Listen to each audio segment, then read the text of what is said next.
샬롬. 네, 7월 8일 월요일 아침입니다. 주일 잘 보내고 또 잘 쉬었습니까?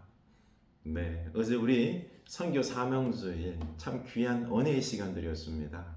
이도항 선교사님 오셔서 귀한 말씀 그리고 선교 보고해 주셔서 참 우리 하나님께서 어떻게 역사하고 계시는지 그 복음을 전하기 위하여 그 콩고 내분과 혼란과 불안한 그 땅에 참 하나님을 바라보면서 목회하시는 선교하시는 우리 선교사님의 모습을 보면서 또 선교의 열매들을 보면서 우리가 많은 도전을 받았습니다.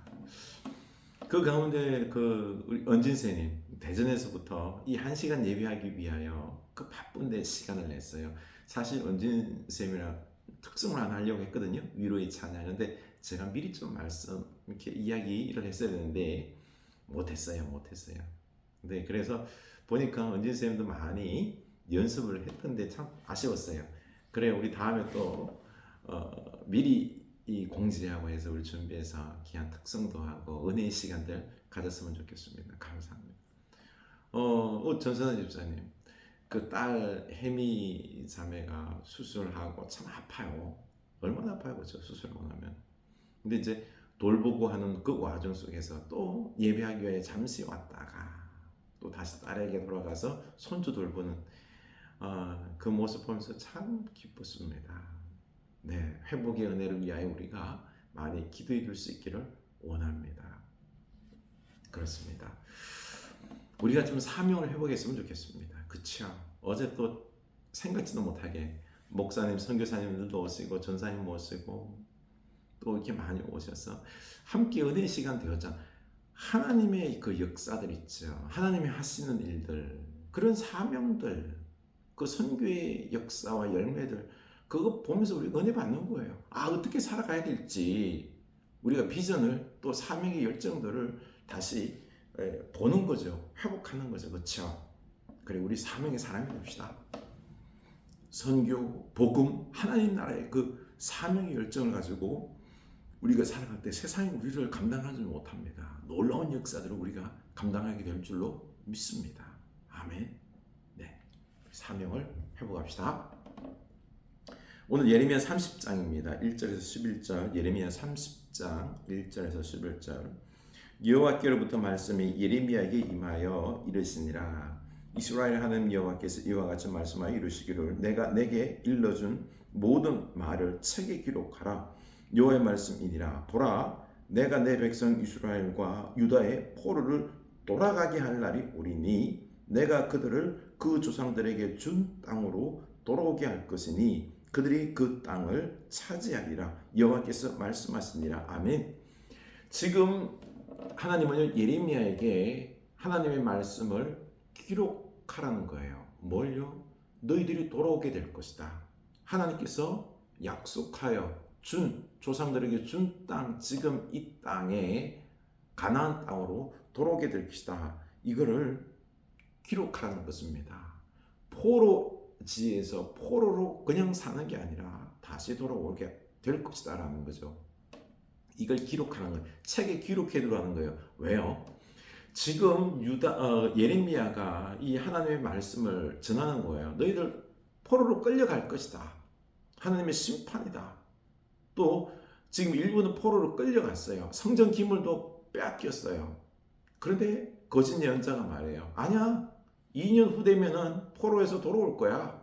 그리고 성전 기물도 다 돌아올 거야. 우리는 포로로 끌려가지 않아. 거짓 예언을 한 거죠. 믿질 않아요. 회개를 하지 않아요. 지금 하나님의 심판으로 이들의 죄악 때문에 포로로 끌려가는 심판을 당하는 거예요. 그런데도 안 믿는 겁니다. 회개하지 않는 거예요. 거짓 선지자들의 그냥 낭만적인 듣기 좋은 말들만 듣는 거예요. 예레미야의 이 심판, 바벨론 포로 생활, 너희를 70년 하게 될 것이다 라는 것에 대해서 믿지 않는 거예요. 그러니 어떻게? 그러니 이제는 지금은 안 듣더라도 포로에 끌려간 그 후손들 있죠. 거기서 난 후손들, 그 세대들이 이 하나님의 말씀을 듣고 다시 보고 읽고 듣고 그제서야 깨닫고 돌아오게 될 것이다 라는 것입니다. 하나님은요, 지금 심판을 하고 그 포로로 끌려가게 하지만은요, 다시 은혜를 준비하고 계세요. 지금 세대는 회개하지 않고 그러나 다음 세대는 회개하게 될 것이다. 그 속에서 고통 속에서 그제서 회개하게 되도록 회개시키기 위하여 이 소망의 약속을 다시 돌아오게 될 것이다라는 소망의 약속을 기록하고 있는 겁니다. 우리가 알아야 될 게 이거예요. 여러분 참 사람 어리석어요. 회개하잖아요. 회개하잖아요. 여러분 우리 회개해야 됩니다. 근데 하나님께 안 돌아와요. 진짜 복받은 사람은요, 하나님 말씀을 듣고 회개하는 사람입니다. 회개하는 건요, 그냥 생각으로만 이렇게 그냥 한두 번 하는 게 아니에요. 삶을 바꿔야 돼요. 하나님 중심으로 바꿔야 돼요. 돈 중심에서, 성공 중심에서 하나님 중심으로, 말씀 중심으로, 그리고 사명 중심으로 바꿔야 됩니다. 여러분 바뀌나요? 바뀌어야 됩니다. 이게 회개인 거예요. 근데 안 바뀌어요. 안 바뀌어요. 바뀔 때 여러분 우리 좀 바뀝시다. 성령님 내가 사명의 사람으로 복음의 사람으로 바뀌게 하여 주시옵소서. 바뀔 때 축복의 사람입니다. 아멘. 그런데 안 바뀌니까 어떻게 바뀌어요? 포로 생활, 그 고통 속에서, 그리고 그 후손들이 그제서야 바뀌는 거예요. 이 하나님 말씀을 다시 보고 그제서야 이 예언의 말씀을 다시 기록해 놓으라 그러잖아요. 거죠. 책에다가 그걸 보고 바뀌는 거예요. 여러분 하나님 말씀을 우리가 다시 집중합시다. 그 말씀을 마음에 새기고 우리 회개합시다. 그 말씀 듣고 회개하는 사람, 지금 당장 회개하는 사람 복받은 사람입니다. 아멘. 4절입니다. 여호와께서 이스라엘과 유다에 대하여 하신 말씀이 이러하니라. 여호와께서 이와 같이 말씀하시되 우리가 무서워 뜨는 자의 소리를 들으리니 두려우며 평안함이 아니라 너희는 자식을 해산하는 남자가 있는가 물어보라. 어찌하여 모든 남자가 해산하는 여자같이 손을 자기 허리에 대고 모든 얼굴이 검에 질려 새파래졌는가. 슬프다. 그날이요 그와 같이 엄청난 날이 없으리라. 그날은 야곱의 환난의 때가 됩니다. 그러나 그가 환난의 날에서 구하여 냄을 얻으리로다. 아멘. 지금 뭐예요? 책에 기록하라고 했는데 막 두려움에 환난의 때가 온다는 겁니다. 심판의 날이라는 거죠.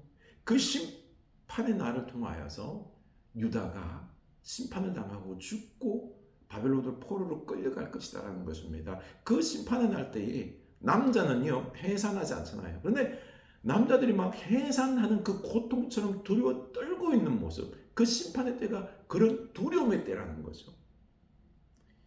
이걸 기록하라는 거예요. 심판의 때에 이런 게 있었다. 그 나중에 읽어보라는 거죠. 그렇죠? 이런 심판을 당할 것이다. 그리고는 이 심판으로 그냥 끝나는 게 아니라 그 다음에 하나님께서 회복을 약속하는 거예요. 용서와 회복을 약속하고 있는 것입니다. 그러나 그가 환난에서 구하여 냄을 얻으리라. 만군의 여호와의 말씀이라. 그날에 내가 내 목에서 그 멍에를 꺾어버리며 내 포박을 끊으리니 다시는 이방인을 섬기지 않으리라. 그들은 그들의 하나님 여호와를 섬기며 내가 그들을 위하여 세울 그들의 왕 다윗을 섬기리라. 여호와의 말씀이라. 그러므로 나의 종 야곱아 너는 두려워하지 말라. 이스라엘아 놀라지 말라. 내가 너를 먼 곳에서부터 구원하고 내 자손을 잡혀있는 땅에서 구원하리니 야곱이 돌아와서 태평과 안락을 누릴 것이며 두렵게 할 자가 없으리라. 아멘. 이런 심판이 있었지만은 그러나 하나님은 이 심판으로 끝내지 않고 다시 구원하신다. 하나님은 구원을 약속하고 계세요. 아직 회개하지 않았어요. 이스라엘 후손들을 향하여서, 유다 후손들을 향하여서, 포로에 끌려오는 후손들을 향하여서 약속하는 거예요. 너희들은 다시 돌아오게 될 것이다. 다시 돌아와서는 어떻게 한다고요? 하나님께서 멍에를 꺾어버리고 포박을 풀어서 그 바벨론, 그 강한 나라에서 너희들을 해방시킬 것이다. 돌아오게 할 것이다.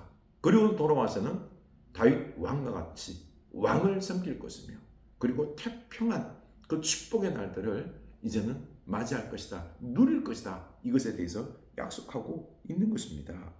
너희들을 두렵게 할 자가 없고 태평과 안락을 누릴 것이다라는 것입니다. 이는 여호와의 말씀이라. 내가 너희와 함께 있어 너를 구원할 것이라. 너를 헛되었던 그 모든 이방을 내가 멸망시키리라. 그럴지라도 너만은 멸망시키지 아니하리라. 그러나 내가 법에 따라 너를 징계할 것이요 결코 무죄한 자로만 여기지 아니하리라.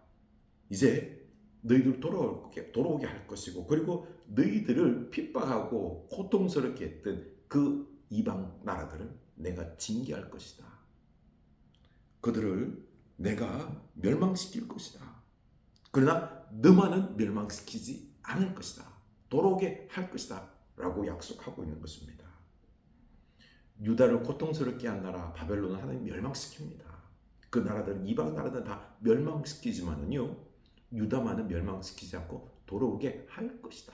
구원할 것이다. 라는 것에 대해서 약속하면서, 그런데 마지막으로 단서가 하나 있죠. 그렇죠? 그러나 내가 법에 따라 너를 징계할 것이요 결코 무죄한 자로만 여기지는 아니하리라. 징계는 한다. 결코 무죄한 자로 여기지는 않겠다. 너희들을 회복시키고 구원할 것이지만은 너희들이 행한 그 죄에 대해서는 너희들이 감당해야 될 것이다. 그러나 소망을 가지라는 거죠. 소망을 가지고 그 징계, 그것을 감당하고 기다리라. 하나님께서 반드시 너희들을 구원할 것이다. 아멘. 여러분, 우리가 이 말씀을 보면서 우리가 회개해야 됩니다. 그렇죠? 말씀 붙잡고 회개하고요. 그리고 우리가 행한 악에 대해서는요, 죄악에 대해서는 우리가 적당한 징계는 있습니다. 없는 것 아니에요. 그러나 우리는 소망을 가져야 하는 것입니다. 우리에게는 결국은 뭐예요? 회복입니다. 놀라운 축복이, 영원한 축복이, 하나님의 나라가 우리에게는 있는 것입니다. 그러니 이 소망을 가지고요, 우리가 돌아오게 될 것을, 용서받고 은혜받고 그리고 회복하게 될 것을, 평안과 태평과 놀라운 축복을 누릴 것을 믿을 수 있기를 원합니다. 그러기 위해서 우리는요, 사명의 사람이 되어야 되는 것입니다. 예레미야처럼 우리 사명으로 충만하여서 삶의 어떠한 고난과 어려운 지경에 좌지우지되고 무너지고 자포자기하고 절망하는 것이 아니라 하나님을 붙잡고 그 고난의 시간들을 이겨나가고 회복하고 하나님의 나라를 전하고 복음을 전하고, 그리고 우리 가정을 사랑으로 행복한 가정, 또 부흥하는 우리 교회로 세우는 사명의 사람들 될 수 있기를 주님의 이름으로 축원합니다. 아멘.